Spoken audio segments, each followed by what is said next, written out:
Épisode 3, les milieux autochtones.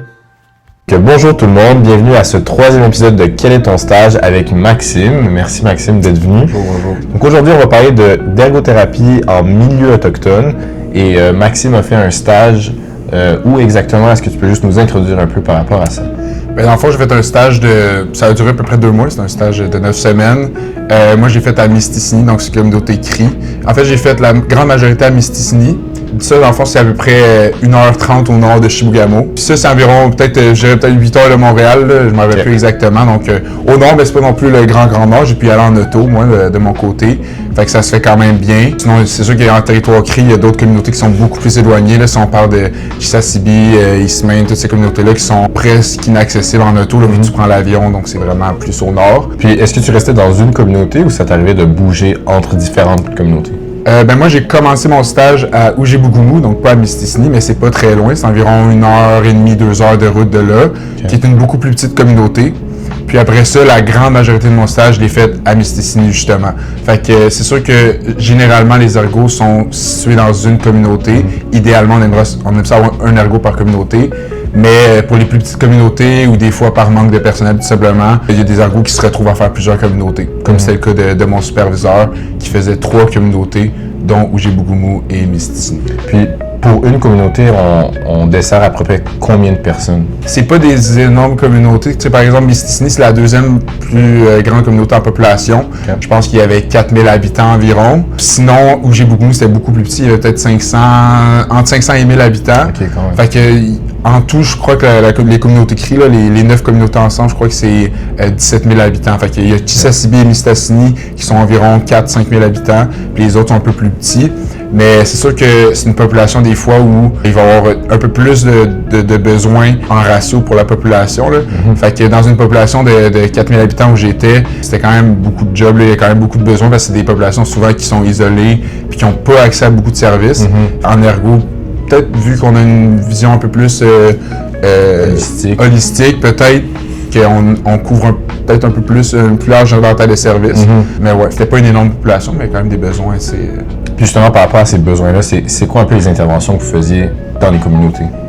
C'est sûr que, comme j'ai dit, vu qu'on est un seul ergothérapeute par communauté, on fait tout. En fait, là, pour dire ça rapidement, là, on fait tout. Parfois, il va y avoir des ergothérapeutes un peu plus spécialisés. Par exemple, moi, à Mistassini, je sais que quand je m'en allais de mon stage, il y avait une ergothérapeute qui allait arriver prochainement, qui, elle, était spécialisée en pédiatrie. Okay. Fait que ça, c'est super. Peut-être que ça va dans la bonne direction. Mais sinon, moi, mon superviseur, il devait faire tout. On faisait beaucoup de soutien à domicile quand même, parce que c'était un besoin quand même assez élevé. Sinon, pédiatrie, j'en ai fait un peu. Il y a la santé mentale aussi. Santé mentale, c'est un peu différent, là, parce qu'il y a des programmes particuliers. Fait que c'est pas toujours nous. On avait un bain pour la thérapie de la main. On l'a pas utilisé durant mon stage. Peut-être aussi parce que mon superviseur est peut-être moins à l'aise. Ça dépend de l'ergothérapeute en poste. Mais on peut faire de la thérapie de la main. On faisait de l'adaptation de poste de travail. Mon Dieu, j'en passe, là. C'était quand même très largement. On faisait de tout, en fait. OK. Puis tu parles de programmes où il n'y a pas nécessairement votre implication là-dedans. C'est qui les autres professionnels ou les autres intervenants avec qui vous travaillez dans ces milieux-là? C'est sûr que ça va dépendre vraiment de la communauté parce que, tu sais, puis aussi, il y a quand même un petit enjeu de rétention des professionnels. Là, fait que des fois, ça peut varier d'un moment à l'autre. Puis il y a aussi des professionnels qui sont in and out de la communauté, là, qui viennent parfois une semaine par mois ou ça peut varier. Mais sinon, en général, il y avait quand même toujours un ergo, une physio. J'avais parfois un orthophoniste. Puis ça, c'est pour la réadaptation là, que je parle. Là. Si on va plus en santé, il y avait toujours souvent des soins infirmiers, médecins, même si parfois je pense que les médecins, c'est peut-être pas en tout temps, mais médecins, soins infirmiers, puis sinon dentistes, là, c'est peut-être des choses qui sont un peu plus rares, là, c'est plus spécialisé. Mais ouais, dans mon équipe... Tu as parlé de soutien à domicile, donc est-ce qu'il y a aussi des instants où les patients se déplaçaient vous voir? Est-ce que vous avez une clinique? Ça se passait dans un hôpital? Comment est-ce que ça se passe? Ouais, mais dans le fond, c'est sûr que le contexte, puis un peu le système, la structure est vraiment très différent. Oui, des fois, on avait des gens qui venaient nous voir, parce que j'ai dit si on faisait du soutien à domicile beaucoup, mais vu qu'on fait tout, il y a des choses qu'on ne va pas faire chez les jeunes. Fait que des fois, on avait des rendez-vous. Moi, j'étais dans un centre de jour. C'est le MSDC, Multi-Service Day Center. C'est là qu'il y a l'équipe de réadaptation. Fait qu'il y a des gens qui venaient nous voir à notre bureau. Mais sinon, on allait beaucoup voir les gens chez eux, en communauté ou des fois au lieu de travail, là, dépendant justement du contexte. Puis, réadaptation, ça se faisait beaucoup au MSDC. Sinon, le reste des soins médicaux, il y avait une clinique. Donc, dans chaque communauté, il y a une clinique. Le nom, c'est un CMC. Dans le fond, il y a une clinique qui est un peu comme un mini-hôpital. Puis, encore une fois, ça dépend de la communauté, c'est selon les soins. C'est sûr que dans les plus grosses communautés comme Mistassini, il y avait peut-être plus de soins. Il y avait une salle de choc, il y avait une petite urgence, il y a une petite pharmacie. Fait que dépendant de la communauté, c'est à Ojiboukoumou qui est beaucoup plus petit. C'était un peu moins gros, justement, la clinique. Ça faisait un peu office de mini-hôpitaux. Sinon, pour un hôpital, en fait, il y en a un dans le territoire Cri qui se trouve à Chisasibi. Fait que Chisasibi aussi parce que justement, c'est beaucoup plus éloigné. Fait que eux, pour avoir accès à un hôpital, si c'est pas le leur, je sais pas exactement c'est où qu'ils iraient, là, mais c'est très éloigné. Donc, éloigné, on parle de combien de temps à peu près pour ça? C'est pas loin de Radisson, où il y a les barrages, on est plus dans ce territoire-là. Fait que je pense que c'est comme 16 heures de route de Montréal, là, quelque chose comme ça. Fait que c'est ça. Sinon, les autres communautés, des fois, qui étaient un peu plus au sud, justement comme Mistassini ou Ojiboukoumou, ils pouvaient avoir accès à l'hôpital de Chibougamau. Qui est pas trop loin. Puis sinon, il y a d'autres communautés qui vont plutôt aller en Abitibi, qui, dépendant, ça peut être aussi une option. Puis sinon, les communautés qui sont un peu plus éloignées, mais qui sont proches de ni l'un ni l'autre, là, ça va être du transport pour aller à l'hôpital pour avoir un séjour. Fait qu'ils vont souvent se retrouver vraiment très loin de leur communauté, de leurs proches. Que ce soit, par exemple, pour aller à Chisasibi, parce que justement, c'est tellement un gros territoire que même pour des gens de communauté, aller à Chisasibi, ça peut être très, très loin de chez eux. Ou que ce soit pour aller en Abitibi ou à Chibougamau, ça peut être vraiment très éloigné. Fait que ça, c'est pour les centres hospitaliers, leur accès, là. Mais je dirais que les cliniques, sincèrement, moi, une chose qui m'a surpris, c'est justement que c'était, en plus, à la Mistassini, je pourrais pas parler pour les autres communautés, mais elle était relativement neuve, là, était vraiment, moi, ça m'a quand même surpris que il y avait quand même beaucoup de services qui s'offraient là. Tu rentrais là, c'était vraiment comme un petit hôpital, puis c'était super bien fait, super bien organisé, c'était une super belle clinique qui offrait quand même beaucoup de soins. L'équipe de réadaptation était au MSDC, fait comme j'ai dit, le physio, ergo, orthophoniste, puis aussi dans notre équipe, on avait des rehab monitors. Donc un rehab monitor, dans le fond, ça, c'est des personnes souvent issues des communautés directement, qui, moi, en tout cas, j'ai vraiment trouvé que c'était super utile, surtout pour faire le lien avec la communauté, puis peut-être un peu passer au travers la barrière culturelle parfois. Que ce soit la barrière de langue, des fois, j'ai fait appel à eux pour venir avec moi à une visite à domicile à des gens qui parlaient pas anglais, par exemple. Donc, ils peuvent faire la traduction. Puis des fois, juste pour comprendre un peu le contexte culturel, justement, là, des fois, juste jaser avec eux. Ils nous en apprenaient beaucoup sur la communauté en tant que telle. Puis aussi, des fois, pour contacter des gens. Parce que vu que c'est des petites communautés, souvent, les gens, ils se connaissent tous. Puis c'est vraiment des communautés très tissées serrées. Fait que si on avait un patient ou un usager, des fois, qui était plus difficile à contacter ou qui n'était pas nécessairement dans la communauté à ce moment-là, souvent, eux, ils étaient vraiment très présents pour justement nous aider à se retrouver un peu, puis contacter, donner un numéro de téléphone ou dire « Ah, tu pourrais appeler tel proche ». C'était des gens souvent qui faisaient beaucoup le lien. Puis sinon, ils nous aidaient aussi pour des petites interventions comme fournir des aides techniques ou installer des petits crampons pour les cannes, des choses comme ça qu'on n'a pas nécessairement besoin de nous d'être présents, puis qu'ils peuvent faire pour les gens qui se présentent à la clinique ou qui en ont besoin. Donc, ça facilite un peu à vous fondre dans le contexte de la communauté autochtone. Ouais, vraiment. Je trouve que, tu sais, en contexte, c'est un contexte très communautaire, notre pratique là-bas. Puis vu que c'est pas justement un milieu qui nous est familier, puis c'est pas non plus un milieu qu'on connaît, c'est pas une réalité qui est la nôtre. Fait que vraiment, je trouve que c'est très utile aussi d'avoir ces personnes-là pour justement là nous intégrer un peu ou des fois ça aussi nous inviter à des événements ou des fois directement au MSDC, vu que c'est un peu le centre de jour, le centre communautaire, il y avait des événements qui étaient organisés entre autres par eux, fait qu'on pouvait être présent là, puis c'est un super bon moyen de un peu justement faire un peu un lien ou s'investir dans la communauté. C'est vraiment le fun. Ouais. Comment est-ce que un patient arrive à avoir des soins en ergo? Comment est-ce qu'ils sont référés en ergothérapie? Ça pourrait être de plusieurs façons. Des fois, c'était le médecin. Donc, le médecin de la clinique qui nous référait. Ça pouvait être en professionnel. Des fois, on se parlait entre physio, ergo, orthophoniste. Il y aurait peut-être besoin de suivi en ergo. Fait que ça pouvait être ça.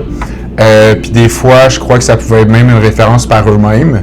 Là, je suis moins sûr de tout ça, mais dans le sens qu'on recevait un peu des références de beaucoup de gens Puis on contactait les gens. On avait une liste, dans le fond, une liste d'attente. Okay. Puis malheureusement, justement, en raison du contexte éloigné puis du manque de professionnels, on avait des listes des fois qui étaient très longues. Là. Donc moi, je me rappelle, moi puis ma collègue en stage, on est arrivé puis il y avait une énorme liste. Puis ça a un peu été ça notre rôle au courant de notre stage, d'un peu passer au travers de cette liste-là. On a fait des appels de gens qui attendaient depuis très longtemps.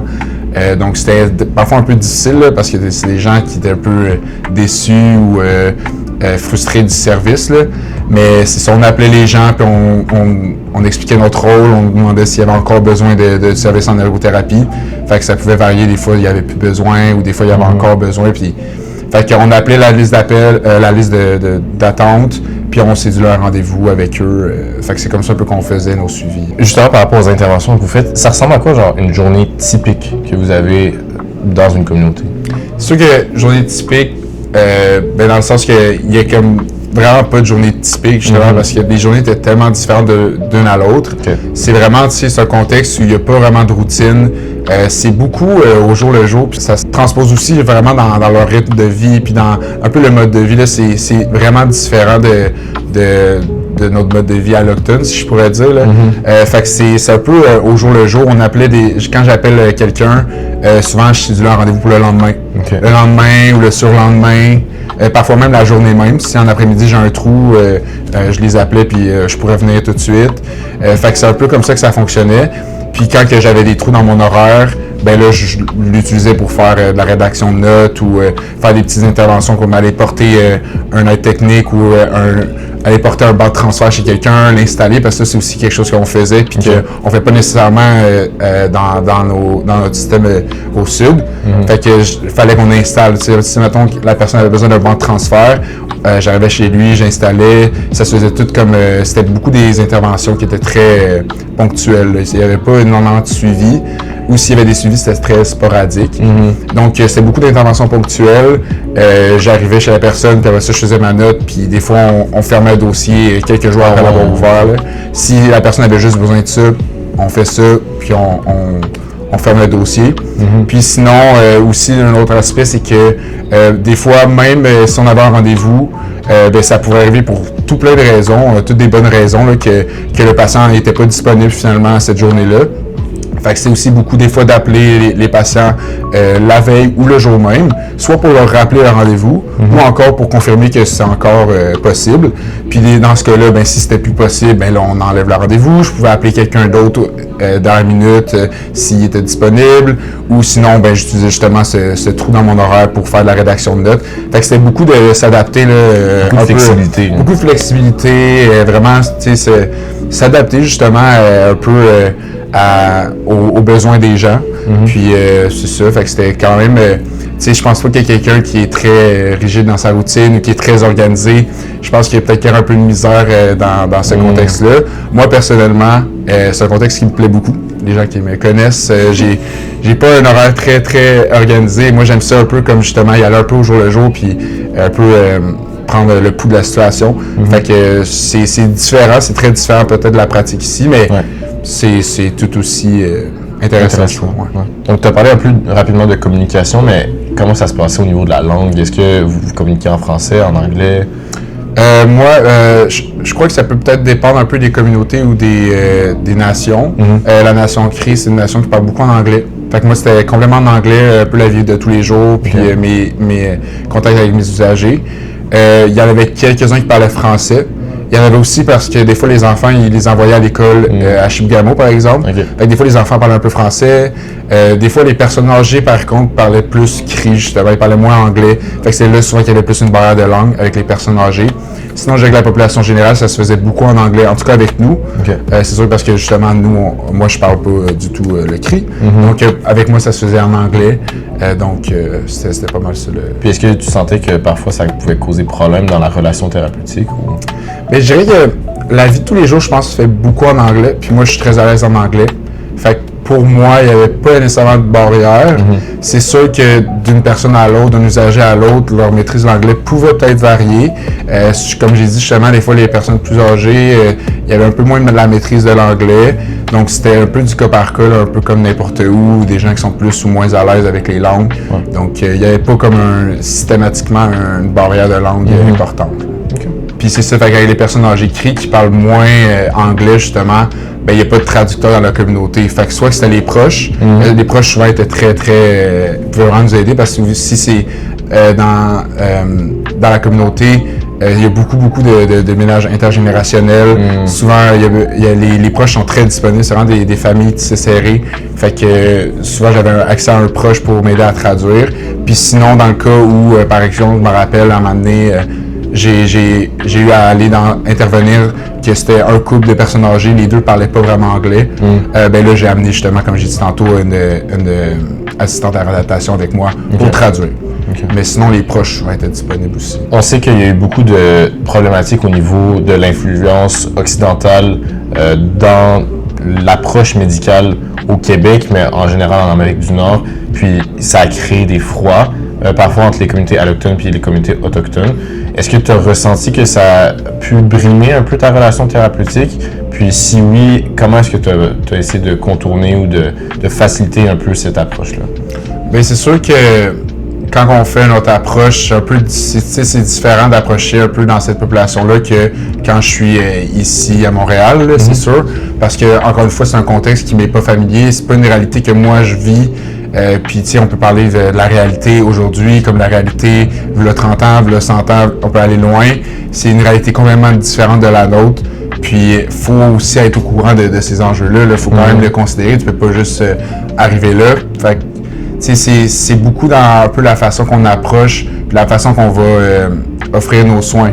Fait que je vais pas, tu t'en tiens un peu à ce qu'on te demande de faire de leur part. Ils vont t'exprimer leurs besoins, puis c'est pas, je trouve, la place ou notre responsabilité de dire « Ah, mais on peut faire ça, on pourrait faire ça, ça c'est pas normal, il faudrait faire ça ». Je trouve que c'est un peu... c'est dans le respect de leur culture, dans le respect de leur identité aussi, parce que ils ont une identité qui est différente de par, justement... Dans le fond, ils ont un peu une vision différente de la santé de la nôtre.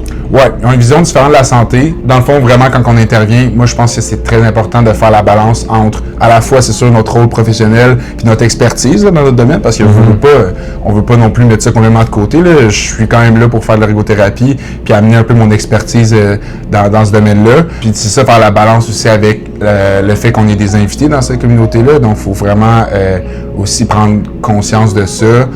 Puis moi, j'essayais de m'en tenir un peu à ce qu'on me demandait de faire, justement. Moi, la façon que je le voyais, c'est s'ils ont des questions à me poser, ou s'ils veulent des conseils, ou si ils ont des enjeux, des difficultés, ben je suis vraiment présent pour répondre à leurs questions.